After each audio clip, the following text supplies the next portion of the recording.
लोकसभा के माननीय अध्यक्ष आदरणीय श्री ओम बिरला जी, केंद्रीय संसदीय कार्य मंत्री माननीय श्री किरण रिजिजू जी, बिहार विधानसभा के माननीय अध्यक्ष डॉक्टर प्रेम कुमार जी, बिहार विधान परिषद के माननीय सभापति श्री अवधेश नारायण सिंह जी, बिहार के माननीय उप मुख्यमंत्री श्री विजय कुमार सिन्हा जी, पूर्व विधानसभा अध्यक्ष भी, बिहार सरकार के माननीय संसदीय कार्य मंत्री श्री विजय कुमार चौधरी जी, पूर्व विधानसभा अध्यक्ष बिहार विधानसभा के माननीय उपाध्यक्ष श्री नरेंद्र नारायण यादव जी, बिहार सरकार के सभी माननीय मंत्रीगण, बिहार विधानसभा के चुने गए सभी माननीय सदस्यगण, नए चुने गए, बिहार विधान परिषद के माननीय पार्षदगण, बिहार विधानमंडल के दोनों सचिवालयों के अधिकारीगण, सम्मानित अतिथिगण और मीडिया के हमारे भाइयों, हमारा नमस्कार। इस बिहार विधानसभा के गरिमामय ऐतिहासिक भवन के प्रेरणास्पद अतीत और इतिहास के बारे में बहुत सुंदर ढंग से माननीय विजय जी ने हमें बताया और इतिहासकारों का मत है कि इतिहास हमेशा भविष्य बनाने की ताकत देता है, इसलिए उसको हमेशा हम याद रखें। मैं सबसे पहले विधानसभा के निर्वाचित नए सदस्यों को हार्दिक बधाई देना चाहूंगा और भावी सफल कार्यकाल के लिए भी शुभकामनाएं। मैं बिहार विधानसभा के माननीय अध्यक्ष डॉक्टर प्रेम कुमार जी का विनम्र आभार व्यक्त करता हूं कि उन्होंने इस कार्यक्रम में, ऐतिहासिक कार्यक्रम में मुझे यहां उपस्थित होने का मौका दिया। आज उनके नेतृत्व में डिजिटल हाउस का शुभारंभ हुआ। यह बढ़ते बिहार और बढ़ते भारत की झलक है। पिछले 2 दशकों से मैं यहां बैठे हुए सोच रहा था कि किस तरह बिहार ने कहां प्रगति की है, तो माननीय मुख्यमंत्री नीतीश कुमार जी के नेतृत्व में बिहार ने पूरी दुनिया और देश में एक नई प्रतिबिंब और पहचान बनाई, नई करवट ली। न्याय के साथ विकास, समावेशी विकास, और इसका ज्वलंत प्रमाण अभी हमने देखा विधानसभा का आपके पहला बजट चुनाव के बाद। 2005 में बिहार का कुल बजट महज 29,000 करोड़ के लगभग था। आज 2026-27 में बिहार के बजट का आकार 10 गुना बढ़कर 3.47 लाख करोड़ है। यह उल्लेखनीय पहलू है और इस बजट का सबसे रिमार्केबल एस्पेक्ट एक और है कि 35% इसमें राजस्व खर्च का प्रावधान है और लगभग 65% पूंजीगत खर्च, यानी रेवेन्यू से अधिक इंफ्रास्ट्रक्चर पर 2 गुना खर्च। 5 नए एक्सप्रेसवे बनाने की योजना है, बिजली इंफ्रास्ट्रक्चर को मजबूत करना, महिलाओं वंचितों की उद्यमिता को प्रोत्साहित करना। बिहार का लक्ष्य 14% ग्रोथ रेट हासिल करना। इस तरह आज बिहार देश का बहुत अग्रणी और विकसित राज्य बनने की ओर है। माननीय अध्यक्ष लोकसभा श्री ओम बिरला जी की अभिनंदनीय उपस्थिति यहां है। आज कैसे गौरवशाली अपने अतीत और परंपराओं और इतिहास के साथ बिहार नवीनतम टेक्नोलॉजी को अपना रहा है। माननीय सभापति राज्यसभा और लोकसभा अध्यक्ष श्री ओम बिरला जी के नेतृत्व में संसद में बड़े पैमाने पर टेक्नोलॉजी को अपनाया गया। सारी पुराने रिकॉर्डों को डिजिटाइज किया जा रहा है और बिहार की विधानसभा की, विधानमंडल की लाइब्रेरी तो अद्भुत रूप से संपन्न है। नया मेटा डेटा विकसित किया जा रहा है जिससे सूचनाओं को बहुत आसानी से खोज सकें आप। एआई के इस दौर में एक इफेक्टिव विधायक, सशक्त विधायक आप कैसे बन सकते हैं, उसके लिए जितनी सुविधाएं नई तकनीक आपको देती है, शायद पहले के लोगों को यह अवसर उपलब्ध नहीं था। सदन की कार्यवाही को पेपरलेस बनाने, सदन की कार्यप्रणाली को ऑनलाइन करने, हमारी विधायी संस्थाएं चाहे संसद हो या विधानमंडल प्रमाणिक सरकारी दस्तावेजों की सबसे बड़ी और महत्वपूर्ण रिपोजिटरी हैं। आम बजट या आर्थिक सर्वे जैसे सरकार के महत्वपूर्ण दस्तावेजों को ऑनलाइन में प्रस्तुत किया जा रहा है, जिससे आने वाली पीढ़ियों के लिए डिजिटल संस्करण संरक्षित रहे। हाल में लखनऊ में आयोजित AIPOC all India presiding officers conference में विधायी संस्थाओं की सक्षमता को मापने के लिए मानक नेशनल लेजिस्लेटिव इंडेक्स तैयार करने पर सहमति बनी। यह बड़ा रिमार्केबल कदम है, कैसे हमारे नागरिक, लोकतंत्र में जनता हमारी विधायी निकायों की कार्यप्रणाली और कार्यक्षमता को जांचने परखने का काम कर सकती है। एक नया मानक होगा कि लोग अपने विधायकों, सांसदों को कैसे आंक सकते हैं। जनता और उनकी चुनी हुई विधायिका के बीच संपर्क को सुगम बनाने के लिए टेक्नोलॉजी का उपयोग बहुत ही आवश्यक है और डिजिटल टेक्नोलॉजी के उपयोग के माध्यम से माननीय सदस्य अपनी क्षमताओं का लगातार विकास कर सकते हैं और बड़े समृद्ध ढंग से अपने कामकाज का निष्पादन कर सकते हैं। सदस्य अपने अपने क्षेत्र में चल रहे विकास कामों की नियमित निगरानी भी इस टेक्नोलॉजी से कर सकते हैं। सरकारी योजनाओं के कार्यान्वयन की निगरानी के लिए जिला और राज्य स्तर पर डैशबोर्ड विकसित किए जा रहे हैं या करवा सकते हैं। सदन की चर्चाओं में प्रभावी भागीदारी के लिए अब उन्हें बहुत शोध सामग्री कराने के बजाय इन इंस्ट्रूमेंट से, इन नए टेक्नोलॉजी एआई के माध्यम से बहुत प्रभावी ढंग से काम कर सकते हैं। और बिहार तो इस नए टेक्नोलॉजी के युग में मूल्यों की विरासत सबसे महत्वपूर्ण है। यह भगवान बुद्ध और भगवान महावीर की मिट्टी है। नवचिंतन की उर्वर भूमि, क्रांतिकारी लोकतंत्र की भूमि, स्वाधीन भारत के लोकतांत्रिक संस्कारों को बनाने और संविधान को गढ़ने में बिहार के नेताओं, मनीषी नेताओं का वंदनीय योगदान रहा है। भारत की संविधान सभा के दोनों अध्यक्ष डॉक्टर सच्चिदानंद सिन्हा, डॉक्टर राजेंद्र प्रसाद बिहार से चुने गए थे। इसके अलावा बाबू जगजीवन राम, जयपाल सिंह मुंडा, अमियो कुमार बोस, केटी शाह, अनुग्रह नारायण सिन्हा जी, सत्यनारायण सिन्हा जी, श्री कृष्ण सिन्हा जी जैसे महान राजनेताओं ने संविधान के निर्माण में महती योगदान दिया। और आजादी के बाद लोकनायक जयप्रकाश नारायण ने राष्ट्रीय जीवन में लोकतांत्रिक मर्यादाओं को स्थापित करने के लिए युवाओं की संपूर्ण क्रांति का आह्वान इसी धरती, इसी पटना से किया, जिसमें बिहार का पार्टिसिपेशन उल्लेखनीय रहा। मुख्यमंत्री आदरणीय नीतीश जी, प्रधानमंत्री आदरणीय मोदी जी उसी संपूर्ण क्रांति के सुचितापूर्ण राजनीति के आदर्शों के प्रतिनिधि हैं। बिहार ने जननायक कर्पूरी ठाकुर जैसे मनस्वी को मुख्यमंत्री दिया। जब संविधान बन गया, कहां से आप सशक्त विधायक बन सकते हैं और विधानसभा कैसे सशक्त हो सकती है? तो मैं याद करना चाहूंगा कि राजेंद्र बाबू ने संविधान बनने के बाद क्या कहा। अब मैं उनको कोट करता हूं, if the people who are elected are capable and men of character integrity, यानी चुने गए लोग अगर कैरेक्टर के होंगे, इंटीग्रिटी के होंगे, तो डिफेक्टिव कॉन्स्टिट्यूशन भी होगा तो उसको सर्वश्रेष्ठ बना देंगे। अगर कॉन्स्टिट्यूशन कहीं किसी चीज पर अगर कमजोर भी दिखाई दिया तो इस चरित्र के लोग संविधान को सर्वश्रेष्ठ बनाएंगे, विधायिका को सर्वश्रेष्ठ बनाएंगे। वो कहते हैं आगे Rajendra Babu, after all a constitution like a machine is lifeless thing, it acquires life because of men who control it and operate it, and India needs today nothing more than a set of honest man who will have the interest of the country before them. आज भारत को ऐसे लोगों की जरूरत है, ईमानदार लोगों की, प्रतिबद्ध लोगों की, जो देश के प्रति समर्पित हो। ऐसे लोग इस संविधान के सपने को साकार करेंगे। उनके कहने का अर्थ था कि संविधान तो एक निर्जीव मशीन जैसा है, यह उन लोगों के कारण जीवंत बनता है जिन पर इसका दायित्व होता है। तो यह दायित्व आपके ऊपर है। और संविधान निर्माता डॉक्टर बाबा साहब आंबेडकर ने भी यही बात कही थी, जिसका मैं लंबा कोट करूं तो समय लगेगा, लेकिन आशय था कि जिस दिन लोग निजी हित या पार्टी का हित देश के हित से ऊपर रख देंगे तो फिर देश गुलाम होगा और शायद हमेशा के लिए अपनी आजादी खो दे। यह डॉक्टर आंबेडकर साहब की चेतावनी या हम सब के लिए एक सबक था। मैं कुछ चीजें आपसे शेयर करना चाहूंगा। इसी महान बिहार से आदरणीय नीतीश कुमार जी के सौजन्य से राज्यसभा का सदस्य बना 2014 में दिल्ली गया, पुराने संसद भवन को देखा जो आज संविधान सदन है। उसमें अनेक जगहों पर प्राचीन ग्रंथों से हमारे लोक प्रशासन के आदर्श वाक्य और उक्ति उकेरे हुए हैं। बहुत ध्यान से मैं पढ़ता था, उसकी एक बुकलेट भी प्रकाशित है, और विचार करता था कि स्वाधीनता आंदोलन के जिन मनीषियों ने इस विधायी संस्था का गठन किया, इसकी कल्पना की, इसको इफेक्टिव बनाने का सपना देखा, जिसके आज हम सदस्य हैं, उन्होंने इन्हीं प्राचीन हमारे आदर्शों को ध्यान में रखकर लोकतंत्र की रचना की। मैं आपको बताऊं, इतने बड़े देश के 308 चुने हुए सदस्य 2 साल 11 महीने 18 दिन तक 11 सत्रों में वो बैठे।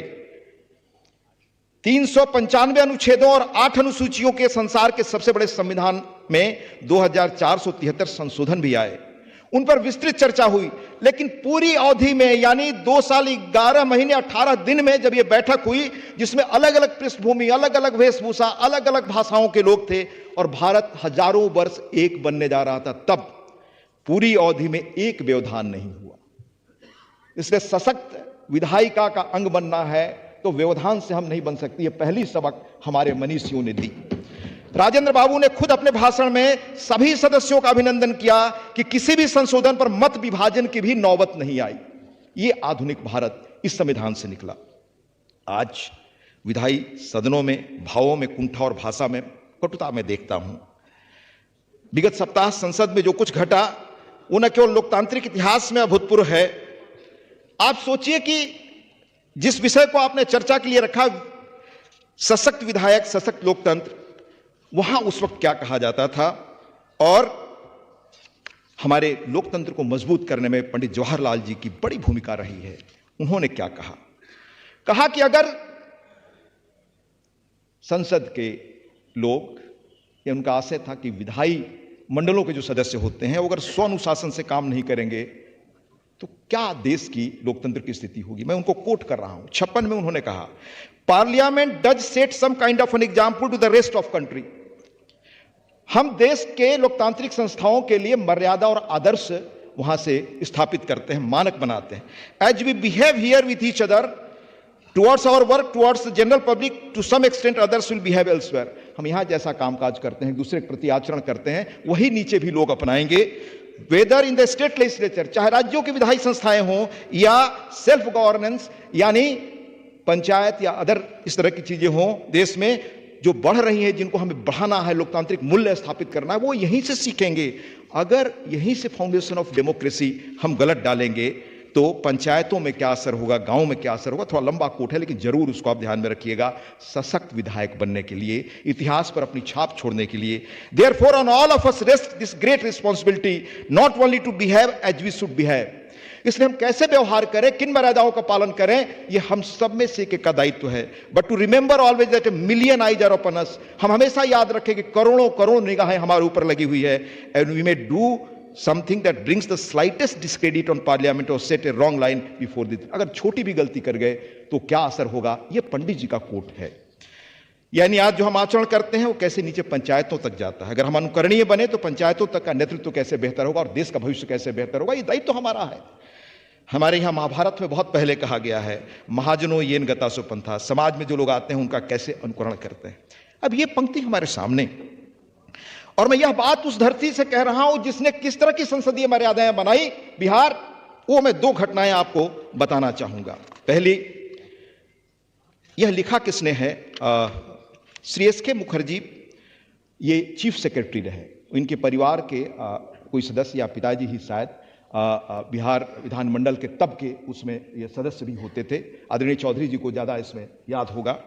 उन्होंने लिखा कैसे बिहार देश को रास्ता दिखाता रहा इसे, और क्या मर्यादा होनी चाहिए हमारे विधायकों की या संसदीय काम में लोगों की, लगे लोगों की, उसके वो बता रहे हैं। उन्होंने कहा, एस.के. मुखर्जी ने लिखा है कि देश को आजाद हुए कुछ ही माह हुए थे। बिहार विधानसभा के दामोदर घाटी परियोजना पर विरोध हो रहा था बिहार विधानसभा में कि इससे बिहार के गांव डूब जाएंगे और सिंचाई के लिए पानी बंगाल को मिलेगा, बिहार को बिजली का एक हिस्सा ही मिलेगा। वास्तव में ये अपरिहार्य तथ्य थे। वो कह रहे कि ये सही था। मुखर्जी साहब ने कहा कि हो रहा था। उत्तर सिंचाई मंत्री श्री रामचरित्र सिंह जी को देना था, लेकिन स्वयं प्रधानमंत्री, यानी तब राज्य मुख्यमंत्री को प्रधानमंत्री ही कहा जाता था, ने स्वयं बहस में हस्तक्षेप किया आदरणीय श्री बाबू ने, और कहा क्या, श्री कृष्ण झा ने जो कहा वो बिहार की राजनीति के राष्ट्रीय संस्कारों को दिखाता है। कहा, कुछ ही महीने पहले 15 अगस्त 47 को हमने खुद को स्वतंत्र घोषित किया था और भारत के प्रति निष्ठा की शपथ ली थी। किसी को यह एहसास नहीं था कि वे इतनी जल्दी भुला दिए जाएंगे। श्री बाबू कह रहे हैं कि यदि बंगाल में बाढ़ सुरक्षा कार्यों से लाखों लोगों को लाभ हुआ जबकि बिहार के कुछ गांव डूब गए, तो वे लाखों लोग भी उतने ही भारतीय थे जितने बिहार के लोग जिन्होंने अपनी कुछ जमीन खो दी। उन्होंने जोर देकर कहा, क्या भारत में झंडा फहराने के कुछ ही महीनों के भीतर इस तरह की मानसिक बाधाएं खड़ी करना उचित था। दूसरी घटना है, 1952 के चुनाव में श्री रामानंद तिवारी जी विधानसभा के लिए चुने गए। सबको याद होगा, आदरणीय रामानंद तिवारी जी क्रांतिकारी व्यक्ति, पुलिस में रहे, अंग्रेजों के शासन में विद्रोह किया। मैंने जब पत्रकारिता शुरू की धर्मयुग में तो मेरा सौभाग्य रहा कि उन्हें मिलने और उनको जानने का मौका मिला। तो लिखते हैं श्री मुखर्जी, वो बड़े उस वक्त के आईएएस अधिकारी रहे होंगे। ये भी लिखा है कि एलपी सिंह वगैरह सब जो लीजेंडरी यहाँ से अधिकारी निकले, भारत बाद में देश के गृह सचिव हुए, राज्यपाल बने, वे सब चिंतित थे कि भाई रामानंद तिवारी जी क्या बोलेंगे, पुलिस कर्मियों पर बहस होने वाली है, उनकी मांग पर चर्चा होने वाली है। लिखते हैं वो कि सभी को श्री तिवारी के राजनीतिक स्टैंड पर अनिश्चितता थी, लेकिन श्री तिवारी ने बिना किसी पूर्वाग्रह के पूरा संयम रखते हुए किसी अधिकारी पर व्यक्तिगत आक्षेप किए बिना पुलिस से संबंधित बुनियादी मामलों को सदन में पूरी निष्ठा के साथ उठाया। ऐसी महान विरासत के आप उत्तराधिकारी हैं।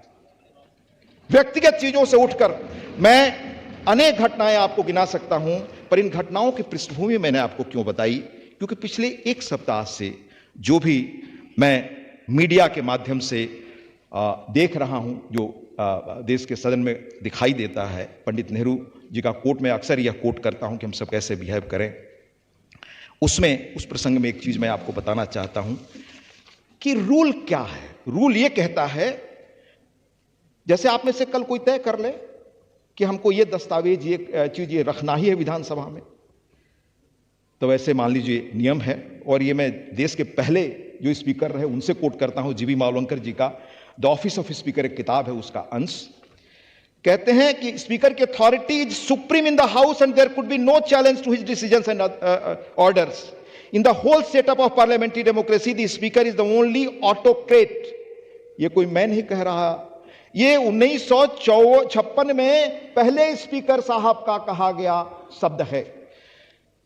Meaning thereby that his exercise of authority requires no previous consultation or concurrence of anybody and authority is unchallengeable। लंबा प्रसंग है पर मैं वो सुनाना नहीं चाहता, जो मकसद हो मैं कहना चाहता हूं। जब ये मामला उठा तो मैं राज्यसभा का अपना सब देखने लगा कि भाई यहां नियम क्या कहता है। अनेक नियम तो हैं ही, अनेक चेयरमैन के डायरेक्शन है, रूल्स हैं। किसी चीज को अगर कोई कल आप तय कर लेते हैं कि हमें ये दिखाना है, तो उसके लिए सबसे पहले अनुमति आपको स्पीकर से लेनी है, बिना उसके आप दिखा नहीं सकते। और मैं कम से कम 8, 10, 58 से लेकर, जिसमें भूपेश गुप्ता का नाम है, जिसमें राजनारायण जी का नाम है, 67 का नाम है, प्रसंग है, फिर 76 का है, फिर 2005 में Rajya Sabha Shri Jaswant Singh leader of opposition का प्रसंग है। अनेक चीजें मैंने राज्यसभा में पाई कि ये सब लोग कुछ डॉक्यूमेंट्स लेकर गए, दिखाना है, स्पीकर ने तय कर दिया कि किस नियम इस कानून के तहत आप नहीं कर सकते। सबने इसका पालन किया। अगर ऐसी स्थिति पैदा हो तो मैं खुद महसूस करता हूं कि मेरे सामने अगर ऐसी स्थिति आए, कानून के अनुसार मैं फैसला करूं, पर कोई सदस्य अड़ जाए कि नहीं मैं यही करना चाहता हूं, तो हमें तय करना होगा कि संसद जो 75 वर्षों से, या विधानसभा आपकी जो 75 वर्षों के नियम कानून से चलती रही है, वो चलेगी, एक व्यक्ति के इस तरह के जिद पर चलेगी। ये हमें आज तय करना होगा। हम यहां पहुंच चुके हैं, इसमें हमें निर्णय सोचना चाहिए। दूसरा बड़ा सवाल कि जब हम संविधान की शपथ लेते हैं तो उससे कुछ बाउंड है, कुछ चीजों से। हम संविधान की मर्यादाओं का कैसे पालन करते रहे हैं, मैं एक प्रसंग सुनाऊंगा। 62 के युद्ध के बाद एक एंडरसन कमेटी बनी और उसकी रिपोर्ट आज तक कॉन्फिडेंशियल है, जहां तक मेरी जानकारी है। किरण जी को अधिक जानकारी होगी। तब लोग सत्ता के बाहर थे, वो भी कहते थे कि हम सत्ता में आएंगे तो इसको दिखा देंगे। कुछ लोगों ने बयान दिया था, पर आज तक नहीं दिखाएंगे, क्योंकि देश बड़ा है। आज तक हम मर्यादाएं पालन कर रहे हैं, देश बड़ा है और हमारी विधायिका के, हमारे संसद के जो कानून बने हैं, रूल्स ऑफ प्रोसीजर है, वो बड़े हैं। अगर हम सब मिलकर कैसे आज तक आम सहमति से चलाते रहे हैं, अगर हम नहीं चलाएंगे तो हमारे लिए बड़ी चुनौती होगी। और एक सशक्त विधायक अगर आपको बनना है, प्रभावी विधानसभा है, जब सांसद बना तो आमतौर से वेल में जाने, हंगामा करने, कभी भी नीतीश जी ने आज तक नहीं कहा कि जाकर वेल में हंगामा करना है, कुछ करना है। सार्थक बहस करनी है। अंततः दलों के सभी नेताओं को, चाहे पक्ष में हो विपक्ष हो, उनको यह मर्यादा खींचनी पड़ेगी। मैं दूसरी बात कह रहा हूं, आज यहां टेक्नोलॉजी का बड़ा आपने देखा, वो उद्घाटन हुआ नए उसका, जिससे टेक्नोलॉजिकल सुविधाएं फैसिलिटेट होंगी। किस गति से आज दुनिया बदल रही है, उसमें हम सबको एक आम और राष्ट्रीय सहमति बना करके, जो आदरणीय राष्ट्रपति जी ने कहा था, आगे बढ़ना होगा। ये दौर कौन है? अभी दुनिया के जाने माने फ्यूचरिस्ट हैं रे कुर्जवेल, उन्होंने कहा था 2016 में कि हमने जो 40-45 वर्षों में परिवर्तन देखा है, वो पिछले 20,000 वर्षों में नहीं हुए। यह भी कहा कि सारा इवोल्यूशन आप जो देखते हैं, पत्थर युग से चले, लेकिन जितने परिवर्तन देख रहे हैं, technological revolution, death of distance, information revolution, globalisation, पूरा मुल्क एक परिवार बन चुका है, ग्लोबल विलेज, ये सब पिछले 50-60 वर्षों का खेल है। ये हम सबको इसके साथ लेजिस्लेचर्स को अपना कदम ताल बढ़ाकर चलना होगा। जब हम करें, इस साल के आर्थिक सर्वे में बड़ा महत्वपूर्ण एक तथ्य हमने पढ़ा, अर्थव्यवस्था के 5 क्षेत्रों में 23 ऐसे विषय चिन्हित किए गए जहां डीरेगुलेशन और नियमों में रेशनलाइजेशन की जरूरत थी। निर्माण से लेकर के अन्य पर्यावरणीय परमिशन अन्य चीजों में 828 सुधार सुझाए गए थे, जिनमें से राज्यों द्वारा 76% सुधार कर लिए गए हैं। 79% जो बचे हैं 10% पर काम चल रहा है। 119 अभी लागू किए जा सके हैं। इनमें रिकॉर्डों के डिजिटाइजेशन से बड़ी आसान ढंग से काम हो रहे हैं। सरकारी अनुमति की जगह अब सेल्फ सर्टिफिकेशन से काम चल सकता है। ये सारे सुधार हम सबको मिल करके आगे बढ़ाना है, तभी भारत आर्थिक ताकत बनेगा। और याद रखिए, चाणक्य ने कहा था, चाणक्य का मूल वाक्य था, आपकी ताकत का मूल है आपका कोष। अगर आर्थिक रूप से आप संपन्न नहीं है तो आज के बदलते इस सोशियो इकोनॉमिक वर्ल्ड में अपना वजूद आपको कायम रखने में भारी चुनौतियों का सामना करना पड़ेगा। और 2014 के बाद जिस तेजी से देश प्रगति कर रहा है, हम उसी ओर हैं। ये दौर है जब हम सबको मिलकर साथ आगे बढ़ना है। आप जानते हैं कि समय से कानून बनना चाहिए आज के दौर में, नहीं तो कानून के डिले होने का उसका लंबा सोशियो इकोनॉमिक कास्ट है। जैसे देश में बेनामी संपत्ति का कानून संसद द्वारा 1988 में पारित हुआ, 2014 तक उसे नोटिफाई नहीं किया गया, अरबों खरबों के घोटाले होते रहे, और जब उसे सुधार कर पीएमएलए कानून लाया गया तो कुछ निहित स्वार्थ उसमें भी ढील दिए जाने के लिए अदालत में चुनौती करते हैं। आखिर 2.5 दशक तक बेनामी कानून क्यों नहीं नोटिफाई हुआ? ऐसी चीजों पर आप सब निगाह रखिए अगर हमें इफेक्टिव बनना है तो। अंत में मैं डॉक्टर आम्बेडकर की चेतावनी के साथ जो हम सब के लिए उन्होंने कहा है, अपनी बात खत्म करूंगा। उन्होंने कहा था कि कभी उनके कहने का आशय है कि हम जो राष्ट्र के मुद्दे हैं वो दलों से ऊपर रखें, तभी एक हम महान राष्ट्र का गठन कर सकते हैं। उनके कहने का एसेंस एक लंबा कोट है, वो मैं पढ़ नहीं रहा हूं।